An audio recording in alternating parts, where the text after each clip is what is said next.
السلام علیکم دوستو، میرا نام ہے جنید علی اور آپ دیکھ رہے ہیں رمضان ٹی وی یوٹیوب چینل۔ دوستو، کسی بھی چیز کو ہوا میں روکنا مشکل ہی نہیں ناممکن ہے، کیونکہ زمین کی کشش ثقل اسے اپنی طرف کھینچتی ہے، لیکن قدرت نے پرندوں کے پروں اور اس کی دم میں کچھ ایسا بیلنس رکھا ہے کہ نہ زمین کی گریوٹی اسے اپنی طرف کھینچتی ہے اور نہ ہوا انہیں نیچے دھکیلتی ہے۔ یہ ہوا میں جہاں چاہیں وہاں جا سکتے ہیں۔ قرآن پاک میں اللہ تعالیٰ ارشاد فرماتا ہے، کیا انہوں نے پرندوں کو نہیں دیکھا کہ آسمانی فضا میں کیسے مسخر ہیں؟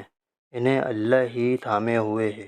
جو لوگ ایمان لاتے ہیں ان میں سے ان کے لیے بہت سی نشانیاں ہیں۔ دوستو، انسان نے پرندوں اور ان کی اڑنے کی صلاحیت دیکھ کر برسوں کی کوشش کے بعد ہوائی جہاز بنا لیا، لیکن کیا آپ نے کبھی سوچا ہے کہ انسان کو پرندوں کی طرح اڑانے والا شخص کون تھا، اور پرندے رات کو سوتے وقت درختوں سے کیوں نہیں گرتے؟ دوستو، کہتے ہیں اندلس میں جب خلیفہ عبد الرحمن تخت نشین ہوا تو اس نے دنیا کے تمام باصلاحیت افراد کو اکٹھا کیا، جن میں سے ایک ابن عباس بھی تھا۔ خلیفہ عبد الرحمن کے دور میں ایک بہت ذہین شخص بھی تھا جس کا نام ارمن تھا۔ اس نے پروں کی طرح ایک بڑی چادر کے ذریعے ایک اونچی عمارت سے اڑنے کی کوشش کا تجربہ کیا اور اس کے لیے لوگوں سے شرط بھی لگائی، لیکن وہ فوراً نیچے گر گیا۔ ابن عباس یہ تجربہ دیکھنے کے لیے وہاں موجود تھا۔ اس کے بعد ابن عباس نے بھی اڑان کا تجربہ شروع کر دیا اور 30 سال کے بعد ان کا تجربہ کسی حد تک کامیاب ہوا۔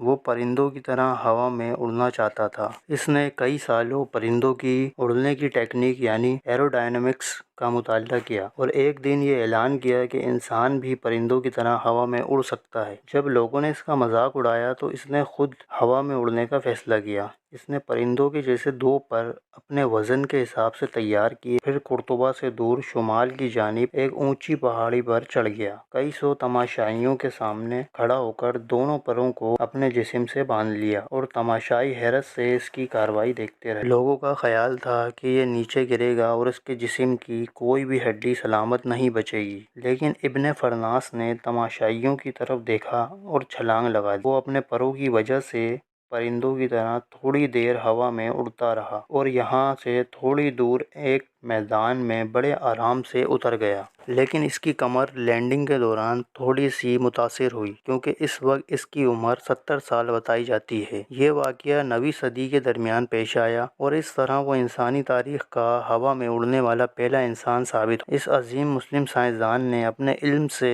آج کے دور کے ہوائی جہاز کی بنیاد رکھی اور انسان کو وہ سب بتایا جو وہ اس سے پہلے نہیں جانتے تھے۔ انہوں نے بتایا پرندے فلائنگ اور لینڈنگ کے دوران اپنی دم کا استعمال کرتے ہیں اور اگر انسان اڑنا چاہے تو پروں کی لمبائی اور چوڑائی کا حساب بھی بتایا۔ لیکن جب مسلمانوں کی کتابیں انگریزوں کے ہاتھوں لگیں تو انہوں نے مسلمانوں کی تمام ریسرچ اور تھیوری کو اپنا نام دے دیا۔ مسلمان سائنسدانوں کو تاریخ کے پنوں سے نکال پھینکا۔ دوستو، آج آپ کسی سے پوچھیں گے کہ ہوائی جہاز کس نے بنایا تو وہ مغربی ریاست کے 2 بھائی رائٹ برادران کا نام بتائے گا، جبکہ حقیقت یہ ہے کہ یہ سب ہمارے مسلمان سائنسدانوں کی ایجادات ہیں۔ دوستو، آج کا دوسرا سوال یہ تھا کہ پرندے سوتے وقت درختوں سے کیوں نہیں گرتے؟ دوستو، آپ نے بہت چھوٹے بچوں کو دیکھا ہوگا کہ جب وہ کسی کی انگلی پکڑتے ہیں تو خود نہیں چھوڑ سکتے۔ یہ دراصل ایک ریفلیکس ہوتا ہے جو وقت گزرنے کے ساتھ ساتھ ٹھیک ہو جاتا ہے، یعنی پٹھے خود بخود کھنچ جاتے ہیں اور اس عمر میں بچے پٹھوں کو